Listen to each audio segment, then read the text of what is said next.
Today, we're talking about an interesting topic. Can you actually live in a house while you make it work for you as an investment property? If you ever thought about this, stick around because I'll break down everything you need to know. 1. The house hacking approach. So first thing first, let's talk about what's commonly known as house hacking. It's not as hard as it sounds, I promise. House hacking is essentially a way to dip your toes into the real estate investment pool without diving in headfirst. You buy a property and live in one part while renting out the rest. This could be as simple as renting out a basement or a room in your house, or as complex as living in one unit of a multi-family building.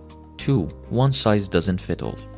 Now before we move on, let's take a moment to consider your life situation because house hacking isn't a one-size-fits-all strategy. Are you young, just starting out, or working with a modest budget? Then renting out a room or the basement in a single-family home might be your best move. On the flip side, if you have a family and like some privacy but still have some investment capital, a duplex could be more your style. Imagine living in one unit while renting out the other. This way, you can keep your family life separate while still benefiting from that rental income. 3. Financing advantages. Now into the fun stuff, money. One of the best perks of living in your investment property is the potential for lower down payments and more favorable mortgage rates. Financial institutions often offer these incentives for owner-occupied properties, making your initial step into real estate investing a bit lighter on the wallet. This could literally save you thousands over the life of the loan. 4. Becoming an accidental landlord.